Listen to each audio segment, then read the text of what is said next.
So you were on the Ultimate Fighter season 7 as Yep. a competitor, and then season 25 you won. You went into house twice. Are you crazy? Is that the question? That's the question. Are you Well, I crazy? guess, Or talk about yes, I guess I am crazy, but I think there's crazy in a good way and crazy in a bad way. And I think the most successful people in the world are all a little crazy. I think that's what makes fighters great. I think we gotta accept that.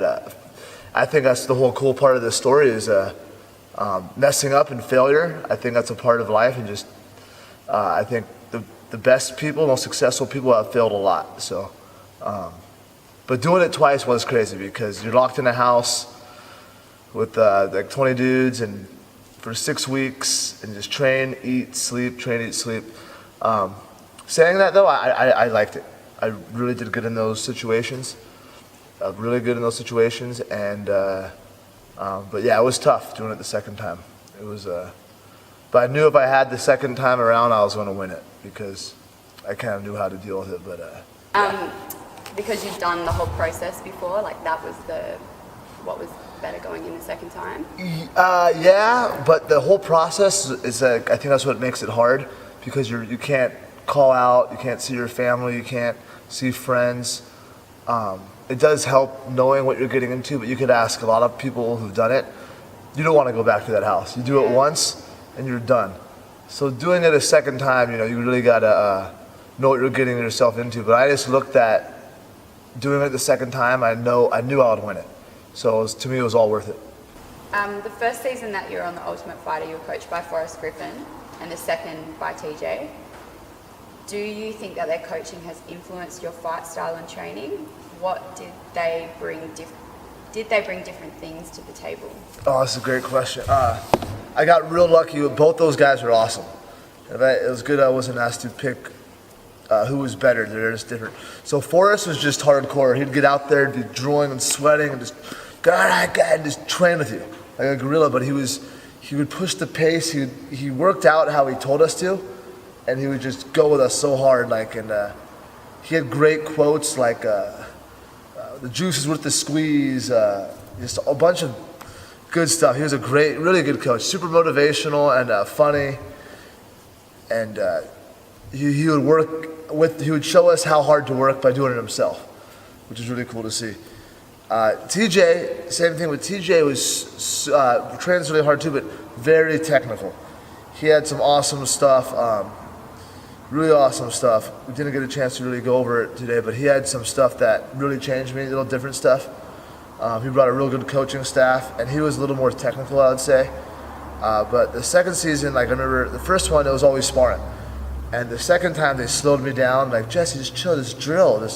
You know how to fight already. You've been doing this a long time, just chill, just drill. And it really helped me because I did with the first one, I was a little bit younger, I kind of got away with it. But the second time, I drilled more, stayed in shape, and I already had the work done, so it really helped.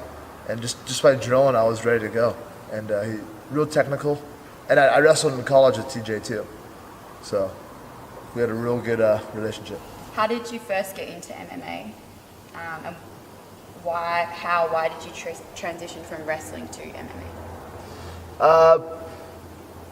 I first got into MMA, through wrestling, obviously. And I probably got into it originally from the old UFC fight tapes, from watching them as a kid and being a wrestler. And then we put the gloves on and out backyard and do the backyard fighting.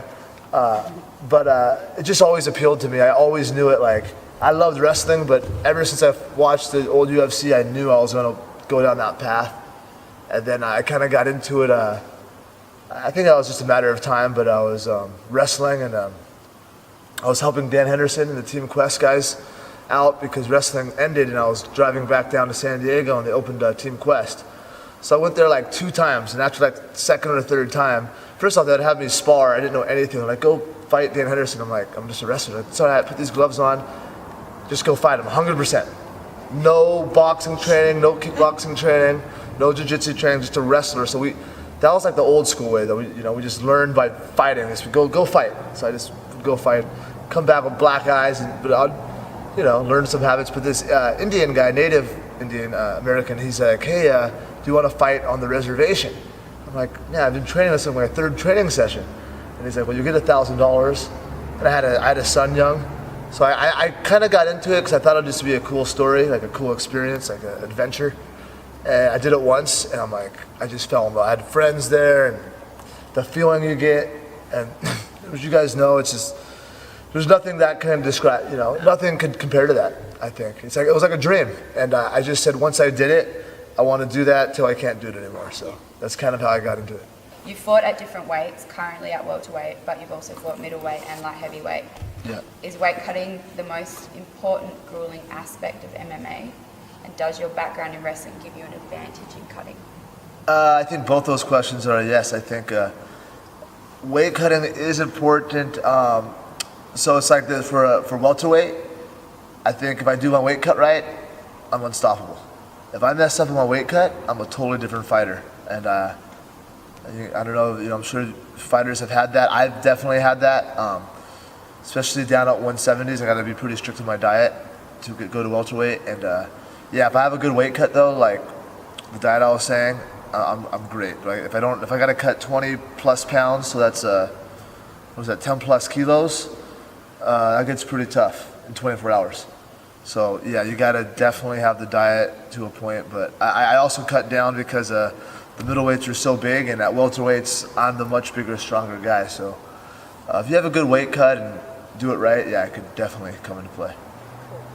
Would you campaign to be on a UFC card if and when they return to Perth? Oh yeah, I was really upset. Actually, I was dealing with this suspension thing. I'm good to go in September, but the last one in Perth, I think I probably would have been on. So yeah, I was a little, but I know, I always say whenever I leave Perth or leave Australia, I'm like, well, it probably will be the last time I'm back. But I've been saying that like almost 10 times now, and I keep coming back. So I'm sure the UFC card, next one comes to Australia, I want to do what I can to get on that. Tell us about your bromance with Steve Kennedy.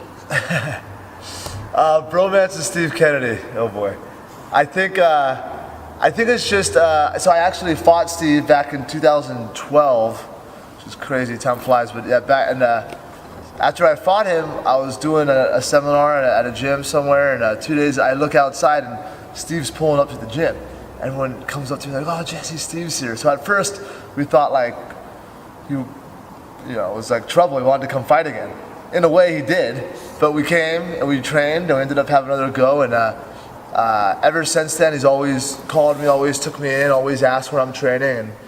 And it's me too. But we've always kind of kept in touch through the training.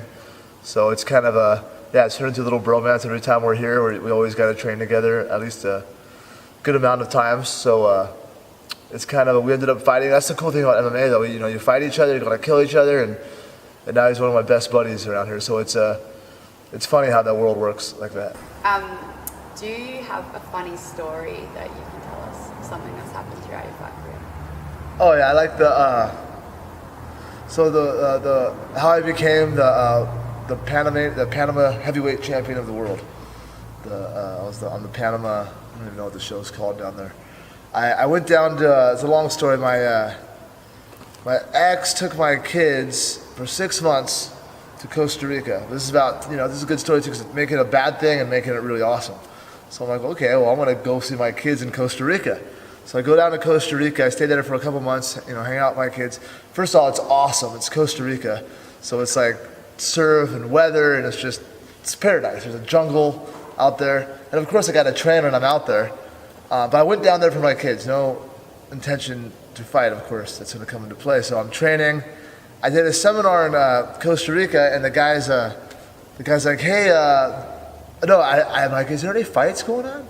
I asked. He's like, yeah, there's a fight, but they need a heavyweight fighter. I'm like, oh, a heavyweight fighter. I don't know about that.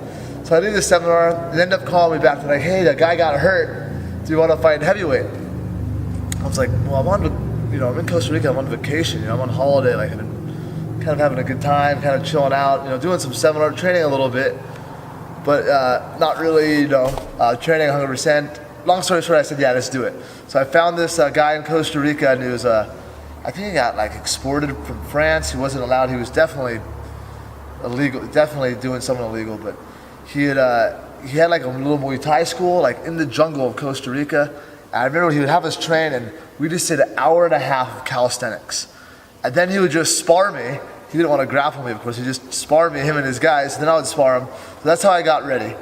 And I go over there for the heavyweight fight, and I'm warming up, and I'm already established at this time too. This isn't like I'm not like a beginner here. This is like way down the road. I'm like years after the Ultimate Fighter. And they come back, and I'm warming up. They're like, Jesse, your opponent's not here. I'm like, oh, it's okay. They're like, don't worry, we'll find someone for you. So I'm like, well, all right. I'm like, if you think I'm like an established pro, like I'm above this, right? I'm like, all right, cool, whatever. And I'm like, already have a name. I'm like, I'm backstage. What the hell am I doing? You know, like I'm fighting in the bush leagues again, like freaking old school. So I'm like, okay. So they come back again, and they're like, all right, we're still looking. I'm like, all right. They're like, stay warm, Jesse, stay warm, yeah. So I stay warm, and they come back again. They're like, okay, Jesse, we found someone. But he's really big. I'm like, what do you mean he's really big? I'm like, like, it's okay, you'll fight a heavyweight. I'm like, okay, can I see him? So they go show him. It's like it's a security guard. So they found a security guard, and I see him, and it's like a full out like bodybuilder, like jacked, like 350. Probably wasn't that good, but still he was humongous. I'm like, that's the guy? They're like, yeah, that's the guy. I'm like, where did you find this guy? They're like, oh, he's a security guard, he does a little MMA. I'm like, how much does he weigh? He's like 350 pounds. It's like 200 kilos. It's a lot. This guy was humongous.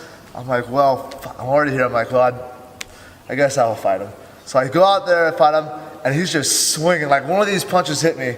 I don't care. It was sloppy as hell, but it was humongous. It would have killed me. So I just duck down. I take him down. I punch him a little bit. I choke him out.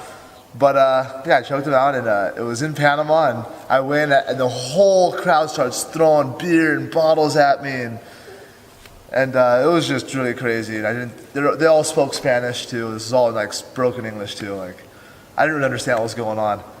But that's how I became the Panama heavyweight champion. It's kind of crazy. And that wasn't even that long ago. It wasn't like in the beginning of my career. It was like 5-6 years ago. It was like, what am I doing? Like, yeah. So that was a pretty wild story.